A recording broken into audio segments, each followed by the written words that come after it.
আমি মুসলিম হিসাবেই জন্মগ্রহণ করেছি, কিন্তু আমি মুসলিম হিসাবে জন্মাতে চাইনি। আমি আপনাকে জিজ্ঞেস করছি, এদেশে কোনো মুসলিম কি আপনাকে আক্রমণ করেছে? যে আরব দেশগুলো আমার দেশে আক্রমণ করেছিল এবং তারা আমার দেশ দখল করেছিল এবং তারা জোর করে ইসলাম এনেছিল।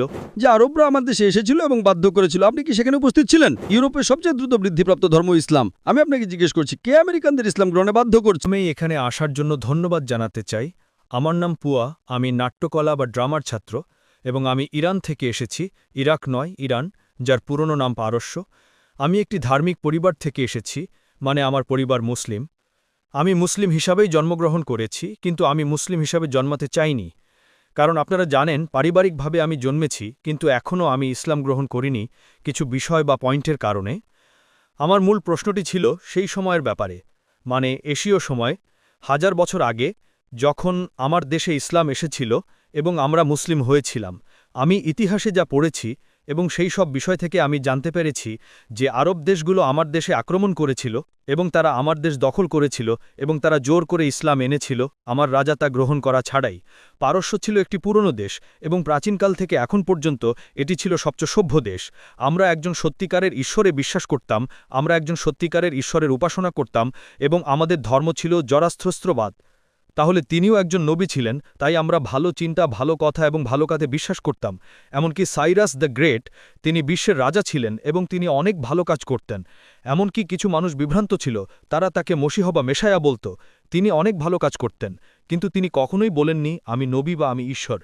কিন্তু সেই রাজা যখন অন্য দেশে আক্রমণ করতেন, তিনি কখনোই সাধারণ নাগরিকদের হত্যা করতেন না, তিনি কখনোই নারীদের ধর্ষণ করতেন না এবং তিনি কখনোই তাদের ধর্ম পরিবর্তন করতে বাধ্য করতেন না। এমনকি কেউ যদি গরুর পূজা করত, তিনি তাদের সম্মান করতেন। যদিও তিনি একজন সত্যিকারের ঈশ্বরের উপাসনা করতেন, তিনি চাইলে তাদের বাধ্য করতে পারতেন তার মতো উপাসনা করতে, কিন্তু তিনি তা করেননি।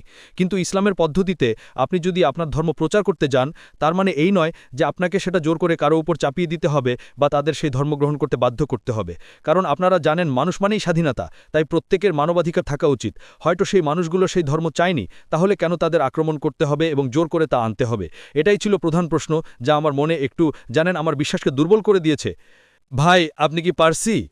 মাফ করবেন, আমি পারস্য থেকে এসেছি। আপনি কি পারসি? আপনি ফার্সি বোঝাচ্ছেন? আপনি কি একজন পারসি অগ্নিপূজক? না, আমি কোনো ধর্ম পালন করছি না। আপনি কোনো ধর্মের অন্তর্ভুক্ত নন? আমি বিশ্বাস করি না। কিন্তু আপনি বললেন বাবা মা। আমার বাবা মা মুসলিম, কিন্তু এই বিভ্রান্তি এবং অন্যান্য কারণে আমি কখনই ধর্ম পালন করার চেষ্টা করিনি। আমি শুধু সত্যিকারের ঈশ্বরে বিশ্বাস করি এবং ভালো কাজ করি। কি আপনি কোথা থেকে এই ভালো কাজগুলো সম্পর্কে ধারণা পান? ভালো কাজ যেমন আমি অন্যদের ক্ষতি করি না, আমি যাই করি চেষ্টা করি অন্যদের ক্ষতি না করা, এটাই প্রথম বিষয়। যতটা সম্ভব ভালো কাজ করা, এমনকি অন্যদের সাহায্য করা এবং সত্যিকারের ঈশ্বরে বিশ্বাস করা, কোনো পাথর বা পাতা বা অন্য কিছুর পূজা না করা। এবং আমি বিশ্বাস করি ঈশ্বর এক, কিন্তু আমি তো আপনার নিজস্ব দর্শন আছে, আপনি একটি নতুন ধর্ম আনতে চান। আমি কোনো ধর্ম তৈরি করতে যাচ্ছি না, আমি শুধু আমার মস্তিষ্ক অনুসরণ করছি, কারণ আমি জানি ঈশ্বর আমাদের একটি মস্তিষ্ক দিয়েছেন। তাই আমি বই অনুসরণ করে আমার মনকে ব্যস্ত করিনি। আমি সব সময়, যখন আমার বয়স 10 বছর ছিল, শুধু চিন্তা করতাম এখন পর্যন্ত। তাই আমি চেষ্টা করেছি। ভাই, চিন্তা করছেন। তিনি বলছেন ঈশ্বর যতক্ষণ না সেটা পাথর হয়। কে আপনাকে বলল পাথর ঈশ্বর নয়? যাই হোক, আমি এখন আপনার মৌলিক প্রশ্নের উত্তর দেব। মৌলিক প্রশ্ন হলো, মুসলিমরা পারস্যে এসেছিল এবং তারা জয় করেছিল এবং মানুষকে ইসলাম গ্রহণে বাধ্য করেছিল। তাই আমি আপনার সাথে একমত যে কারোরই জোর করা উচিত নয়। উল্লেখ্য যে আজ মিডিয়া প্রচার করে যে ইসলাম তরবারির মাধ্যমে ছড়িয়েছে। আমি জানি যে মুসলিম সম্প্রদায়ের মধ্যে কিছু কুলাঙ্গার আছে এবং কিছু মুসলিম শাসক ছিল যারা ভুল কাজ করেছিল, কিন্তু সামগ্রিকভাবে ইসলাম কখনোই তরবারির মাধ্যমে ছড়ায়নি। তরবারির মাধ্যমে ছড়ানো। তরবারি, সোর্ড মানে ক্ষমতা প্রয়োগ, জোর করা। যেমন আপনি এখন বললেন মুসলিমরা এসেছিল এবং পারস্য জয় করেছিল ইত্যাদি। আপনি দেখুন, সব জায়গায় যুদ্ধ হচ্ছে, কিন্তু ইসলামের সূরা বাকারা 2 নম্বর আয়াতে 256 নম্বর উল্লেখ করা আছে, দিনের ব্যাপারে কোনো জবরদস্তি নেই। সত্যপথ ভ্রান্তপথ থেকে স্পষ্টভাবে আলাদা হয়েছে। আজকে যদি বিশ্লেষণ করি যে আমরা মুসলিমরা 1400 বছরের বেশি সময় ধরে আরব দেশগুলোর প্রভুর দায়িত্বে ছিলাম। বিগত 1400 বছর ধরে মুসলিমরা আরব দেশগুলোর শাসক ছিল। কিছু বছরের জন্য ব্রিটিশরা এসেছিল, কিছু বছরের জন্য ফরাসিরা এসেছিল, কিন্তু সামগ্রিকভাবে মুসলিমরাই আরব ভূমির শাসক ছিল। তবুও আজ সেখানে 90 লক্ষেরও বেশি খ্রিস্টান আছে যারা কপটিক খ্রিস্টান, তার মানে তারা বংশ পরম্পরায় খ্রিস্টান। মুসলিমরা যদি চাইত, তারা আরব ভূমির সবাইকে তরবারির ডগায় ইসলাম গ্রহণে বাধ্য করতে পারত। এই 90 লক্ষের বেশি কপটিক খ্রিস্টান সাক্ষ্য দিচ্ছে যে ইসলাম তরবারির মাধ্যমে ছড়ায়নি। আমরা মুসলিমরা 1000 বছরের বেশি সময় ধরে ভারত শাসন করেছি। আমরা 1000 বছরেরও বেশি সময় ধরে ভারত শাসন করেছি। আমরা যদি চাইতাম আমরা প্রত্যেক অমুসলিম ভারতীয়কে তরবারির ডগায় ইসলাম গ্রহণে বাধ্য করতে পারতাম। আজ ভারতের 80%রও বেশি মানুষ অমুসলিম। এই 80%রও বেশি অমুসলিম ভারতীয়রা সাক্ষ্য দিচ্ছে যে ইসলাম তরবারির মাধ্যমে ছড়ায়নি। কোন মুসলিম সেনাবাহিনী ইন্দোনেশিয়ায় গিয়েছিল? ইন্দোনেশিয়ায় আজ বিশ্বের যে কোনো দেশের চেয়ে সবচেয়ে বেশি সংখ্যক মুসলিম আছে, 20 কোটিরও বেশি মুসলিম। মালয়েশিয়ার 55 ভাগেরও বেশি নাগরিক মুসলিম। আমি আপনাকে জিজ্ঞেস করছি, কোন মুসলিম সেনাবাহিনী মালয়েশিয়া গেছিল? আপনার দেশে কোন মুসলিম সেনাবাহিনী গিয়েছিল? কোন মুসলিম সেনাবাহিনী পূর্ব আফ্রিকায় গিয়েছিল? এটা ছিল ব্যবসা, এটা ছিল ব্যবসায়ীরা। যখন তারা এখানে এসেছিল মানুষ এই ধর্ম গ্রহণ করেছিল। এটা মিডিয়ার প্রচার যা বলে ইসলাম তরবারির মাধ্যমে ছড়িয়েছে। হ্যাঁ, কিছু লোক ছিল, মুসলিম সম্প্রদায়ের কিছু কুলাঙ্গার ছিল। ভাই, আপনি প্রশ্ন করেছেন, আপনি কি শুনছেন নাকি হাত তুলছেন? অবশ্যই। আপনি প্রশ্ন করেছেন, আপনি প্রেক্ষাপট দিয়েছেন, আমি তা শুনেছি, আর এখন আপনি হাত তুলতে চান। আমি আমার উত্তর শেষ করিনি। ঠিক আছে, অবশ্যই চালিয়ে যান। যদি আপনি প্রশ্ন করেন তাহলে আপনাকে চিন্তা করতে হবে, কারণ যদি আপনি অন্য কিছু ভাবেন, আমি একজন ডাক্তার, তার মানে আপনি আমার কথা শুনছেন না। আমি যদি আপনাকে পুনরাবৃত্তি করতে বলি 25% পুনরাবৃত্তি করতে পারবেন না। তাই যখন শুনবেন মনোযোগ দেওয়া উচিত। আমি একজন ডাক্তার, আমি মনোবিজ্ঞানও পড়েছি।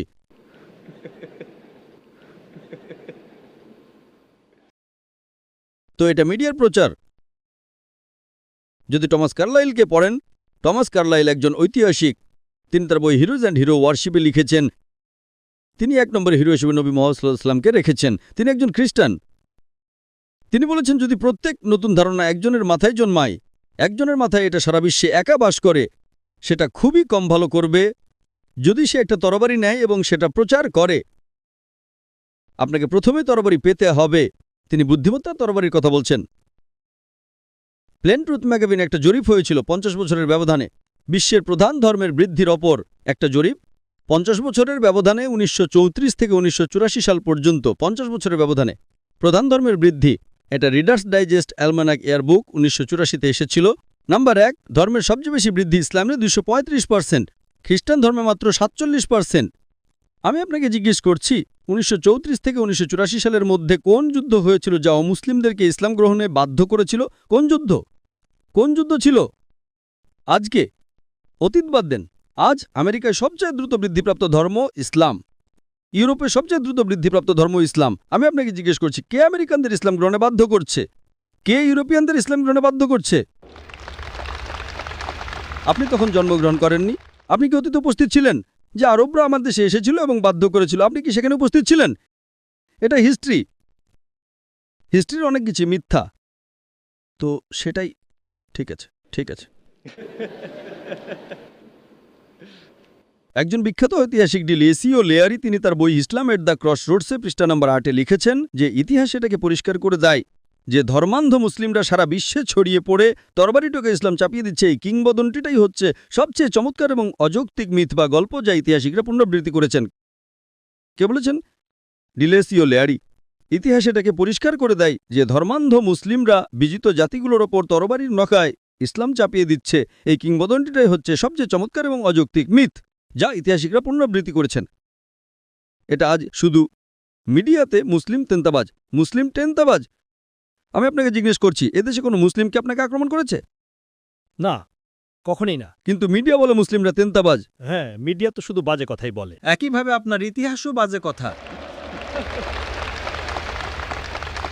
যখন মিডিয়া বাজে কথা বলে তখন ইতিহাসও বাজে কথা হতে পারে, কিছু সঠিক কিছু ভুল। এ কারণেই আপনি যদি উত্তরটি শুনে থাকেন, আমি আমার উত্তরটি ডক্টর অ্যাডাম পিয়ারসনের একটি উদ্ধৃতি দিয়ে শেষ করতে চাই। ডক্টর অ্যাডাম পিয়ারসন বলেছেন যে যারা চিন্তা করে যে একদিন পারমাণবিক অস্ত্র আরবদের হাতে পড়বে, তারা বুঝতে ব্যর্থ হয় যে ইসলামিক বোমা ইতিমধ্যেই ফেলা হয়েছে, শান্তির বোমা।